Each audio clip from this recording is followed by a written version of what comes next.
हमारे प्रोजेक्ट का नाम है यंग क्रिश्चियन इमर्जिंग लीडर्स। अगर देखा जाए पार्टीशन भी इसीलिए हुई कि माइनॉरिटीज़ के कुछ इश्यूज थे। पार्टीशन के बाद फिर वो इश्यूज कंटिन्यू रहे, तो जिनमें बीइंग अ क्रिश्चियन हम पाकिस्तान में रहते हुए आज़ाद हैं, अपनी मर्ज़ी से आते जाते हैं, चर्च जाते हैं, सारी चीज़ें करते हैं, लेकिन कहीं ना कहीं बहुत सारी लिमिटेशंस के अंदर हम जी रहे हैं। कहते तो हैं कि फ्रीडम ऑफ स्पीच है, ये हमारा बर्थ राइट है, ठीक है, फ्रीडम ऑफ स्पीच है, हम बोल सकते हैं, कुछ भी बोल सकते हैं। यहाँ बैठे मैं कुछ भी बोल सकता हूँ। मेरी यही वीडियो सोशल मीडिया पे जाती है तो उसका बाद में रिएक्शन क्या होगा, तो उस रिएक्शन की वजह से हम लिमिटेशन में बोलते हैं। मैं कौन हूँ? आप लोगों को किसी को पता है मैं कौन हूँ? या मोहसिन, ये अंग्रेज़ी बड़ी मुश्किल लिखी हुई है, मुझे इतनी आती नहीं है, आसान लफ्ज़ों में मैं बताता हूँ। झोंपड़ियों से उठा और यहाँ तक पहुँचा, ये सफ़र आपके सामने मैं बताता हूँ। मैं इस्लामाबाद के स्लम एरिया में रहता हूँ और इस्लामाबाद ना बड़ा मुश्किल सा शहर है। यहाँ लीड क्लास हैं, मिडिल क्लास हैं और लोअर मिडिल क्लास भी हैं। तो सारे लोग एलीट क्लास को फोकस करते हैं कि हमारा लाइफस्टाइल उनकी तरह हो। हर किसी की ख्वाहिश है कि मेरा घर F6 F7 में हो। हमारी गवर्नमेंट ने क्या किया, ये वजह क्या है? ये वजह हमारी गवर्नमेंट है। हमारी गवर्नमेंट ने F7 और F6 को इस तरह डेवलप कर दिया और बाकी एरियाज़ को ऐसे छोड़ दिया जैसे कि हम उनके सतीले बेटे हैं, सतीले बेटियां बेटे हैं। ये मैं रियासत की बात कर रहा हूँ। तो हमारी ख्वाहिशें तो बड़े, हर बच्चे का अपने माँ बाप से कुछ एक्सपेक्टेशंस होती हैं। तो being a Pakistani as a minorities हमारी भी पाकिस्तान से एक्सपेक्टेशंस है। तो ये बातें करने का मकसद ये है कि स्लम में रहते हुए हमारे लिए सरवाइव करना बहुत मुश्किल होता है। मैं कौन हूँ, मैं आज ये आपको बताना चाह रहा हूँ, ठीक है। ये लिखा हुआ है, मैं एक्टिविस्ट हूँ, कम्युनिटी में माइनॉरिटीज़ राइट्स के लिए काम कर रहा हूँ, ये आप लोग पढ़ सकते हैं। तो ये इश्यूज फेस करते हुए हमने सितंबर 2016 में कुछ दोस्तों ने इनिशिएटिव लिया 66 क्वार्टर G72 में एरिया है 66 क्वार्टर, वो एक स्लम एरिया। तो हम लोगों ने इनिशिएटिव लिया, अपनी पॉकेट मनी से वेलबींग का काम शुरू कर दिया। हमने देखा कि कुछ लोग वो हैं जो हमारी लाइफस्टाइल को भी इंजॉय नहीं कर सकते बीइंग इस्लाम में रहते हुए। वो बिल्कुल मतलब ये वर्ड अच्छा तो नहीं है, लेकिन वो हैंड टू माउथ हैं। उन्होंने दिन का खाना, ये मैं आपको एक्चुअल बातें बता रहा हूँ क्योंकि मैं उस एरिया में रहता हूँ, मुझे पता है। ये अगर बात मोहसिन भाई कर रहे होते यहाँ खड़े होके तो फिर आप क्वेश्चन कर सकते थे कि ये कैसी बात कर रहे हैं, आप कौन सा वहाँ रहते हैं। तो ये मोहसिन इलियास जो 66 क्वार्टर में रहता है वो ये बातें कर रहा है। तो रोज़ तो हम कुछ नहीं कर सकते थे, लेकिन कुछ इवेंट से, जैसे ईस्टर आ गई, क्रिसमस आ गया, तो हम दोस्त अपनी पॉकेट मनी से फंड सेव करके, क्योंकि हमें पता ही नहीं था कि फंडिंग काम करना कैसे है, लेकिन अपने लोगों के लिए एक दर्द था जो हम कुछ उनके लिए करना चाहते थे। तो हम अपनी पॉकेट मनी से फंड रेज करते थे दोस्तों से, और कुछ कम्युनिटी के जो बड़े बड़े लोग होते हैं हमारे कम्युनिटी एल्डर्स की स्टेक होल्डर, उनसे पैसे लिए और कुछ राशन वगैरह क्रिसमस वगैरह पे दे दिया कि एटलीस्ट ये दो चार दिन इनके हैं, ये अच्छे से गुजर जाए, इनको इसमें खाने की प्रॉब्लम ना हो, ये खाने से हट के कुछ और सोचे। तो ये जर्नी चलती रही।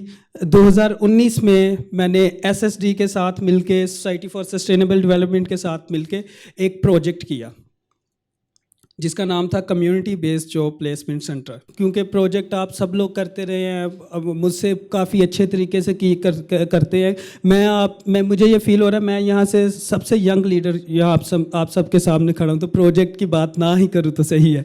आप लोगों का काम मुझसे बहुत ज़्यादा होगा। तो मेरी एज 25 ईयर हो चुकी है, मैं 26 में जाऊंगा जून में। तो एक जो कॉलोनी के लड़के की सोच क्या होती है, जब वो निकलता है घर से तो वो पहले नंबर पे क्या सीखता है, कोई बताएगा? नहीं, इससे भी पहले गाली सीखता है वो। आप विजिट करें हमारे एरिया में, चलते फिरते आपको गालियां सुनने को मिलेंगी, इंटरटेनमेंट होगी छोटे छोटे बच्चों से। हाँ जी, तो वो हमने भी सीखी, ठीक है, लेकिन वालिदैन ने थोड़ी सी सख्ती की और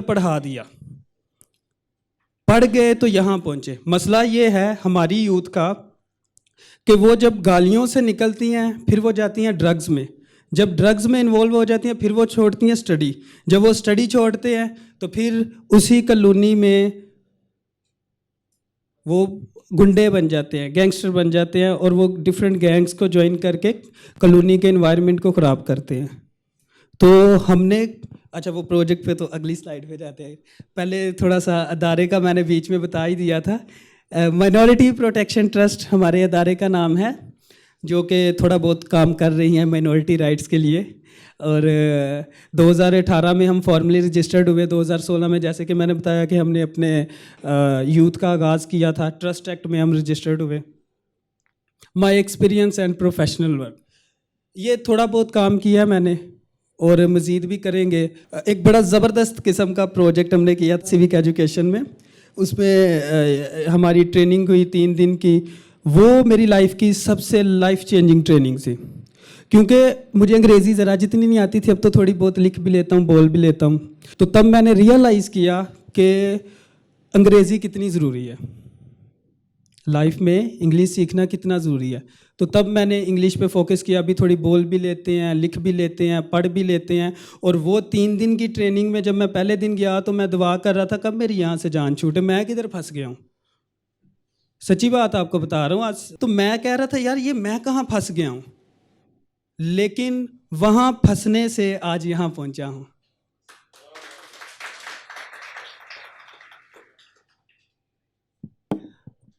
तो link of my experience with project, तो पास्ट वर्क का तो हमेशा लिंक रहता ही रहता है। मैं शुरू से जैसे आपको बताया कि यूथ फॉर्म की हमने 2016 में, यूथ के साथ काम करें अभी। और हमारी ऑर्गेनाइजेशन में सारे के सारे यूथ मेंबर्स हैं, बूढ़ा आपको कोई नहीं मिलेगा। तो यूथ के साथ डायरेक्ट लिंक है। तो ये सारी जितना भी पास्ट वर्क था मेरा यूथ के साथ था, और ये मेरा प्रोजेक्ट एग्जैक्ट डायरेक्ट यूथ के साथ दोबारा अलाइंस है। तो इस प्रोजेक्ट में मेरे पास्ट वर्क ने काफ़ी हेल्प की। आइडिया ये था हमारा कि माजरत के साथ कह रहा हूँ, पाकिस्तान का पॉलिटिकल सिस्टम ऐसा है कि हमारे लीडर्स जो हैं, पॉलिटिकल लीडर, वो सिलेक्टिव हैं। इसीलिए हमारे सिलेक्टेड लीडर हमारे राइट्स की बात ही नहीं करते। वो तो टीवी में खड़े होकर कहते हैं। हमारा एक बहुत बड़ा टेलीविज़न नेटवर्क है, इंटरनेशनल है, आइजिक टीवी। शनीला रूथ मैम, ये सोशल मीडिया पे भी जानी है, मैडम शनीला रूथ आइजिक टीवी में बोल रही है इंटरनेशनली कि हमें तो यहाँ कोई मसला ही नहीं है, उनको नहीं होगा, वो एमएलए है, हमें तो हैं, हमसे पूछे मसले हैं कि नहीं है। तो सिलेक्टेड बंदा क्या बात करेगा। तो इस प्रोजेक्ट में यंग लीडर्स की एक कमेटी बनाते हैं जो कि हमारे पॉलिटिकल राइट्स के लिए काम करे। ये काम बड़ा यूनिक काम हम कर रहे हैं। पाकिस्तान में मेरे ख्याल से ऐसा पहले कभी नहीं हुआ। मेरे ख्याल से इस बॉडी का काम क्या होगा कि ये कम्युनिटी और गवर्नमेंट के दरमियान जो गैप्स हैं उनको कम एज अ ब्रिज काम करेगी। अब गवर्नमेंट हमारी बातें नहीं सुनती। मैं रिसेंट एग्जांपल देता हूँ सीडीए की, क्योंकि इस्लामाबाद में रहते हुए सीडीए से तो काम पढ़ते ही रहते हैं। तो इनका इतना डिस्क्रिमिनेटिव बिहेवियर होता है। अगर कोई क्रिश्चियन विधवा औरत जाती है तो उसके अगेंस्ट टोटल डिफरेंट इन्वायरमेंट होते हैं इनके। अगर उसी की जगह कोई मुस्लिम बेवा जाती है तो बड़े रिस्पेक्टफुल तरीके से उनको ट्रीट करते हैं। ये भी मैं आई विटनेस इन चीज़ों का, मैं ये यहाँ जो भी बात कर रहा हूँ मैं अपने एक्सपीरियंस के मुताबिक बात कर रहा हूँ, किसी से सुनी सुनाई बातें नहीं कर रहा। तो हम भी यही चाहते हैं कि इक्वली ट्रीट किया जाए। जो काम ये कर सकते हैं, जो काम चले बहुत ऊपर चले गए हैं, हम लोग प्रेसिडेंट नहीं बन सकते, हमने ठीक है क्या कर लेंगे बन के, जो बन सकते हैं वो तो हम भी बने ना। वो बड़ी बड़ी बातें नहीं मैं कर रहा। देखें बड़े लोगों का ये क्वेश्चन होता है हम प्रेसिडेंट नहीं बनते। कितने % है यहाँ माइनॉरिटीज़? सारी की माइनॉरिटीज़ आपको वोट दे दे, आप फिर भी प्रेसिडेंट नहीं बनेंगे। उस रूल पे बात ही आप क्यों कर रहे हैं? गवर्नमेंट ऑफिसर का बिहेवियर सेम होना चाहिए, गवर्नमेंट ऑफिसर का बिहेवियर सेम होना चाहिए। तो शॉर्टली मैं ये कहूँगा कि हम एक ऐसी बॉडी बनाने जा रहे हैं जो कि क्रिश्चियन इश्यूज़ को हाईलाइट करेंगी। इशू हाईलाइट तो हो, एड्रेस बाद में होते रहेंगे। हमने 5 कम्युनिटी इंगेजमेंट सेशन ऑर्गेनाइज कर लिए हैं डिफरेंट स्लम्स में। उन इंगेजमेंट सेशन का मतलब ये था कि वहाँ से हम एक्टिव और पोटेंशियल यूथ को बाहर निकालें और इस बॉडी का हिस्सा बनाएं। हमने इसमें कोई सिलेक्टिव काम नहीं किया कि हाँ जी जरीबाजी मेरे जानने वाली हैं, हम जरीबाजी को सिलेक्ट कर गए, ऐसे नहीं। हम 5 डिफरेंट एरियाज़ में गए हैं, वहाँ जाके देखा कि जो जो एक्टिव लोग हैं, एक मेल एक फीमेल एटलीस्ट, हमने उनको सिलेक्ट किया, उनके मेरिट पे सिलेक्ट किया। और अभी तक हमने 23 लोगों को आइडेंटिफाई किया मेरिट पे, और वो इस बॉडी का हिस्सा होंगे।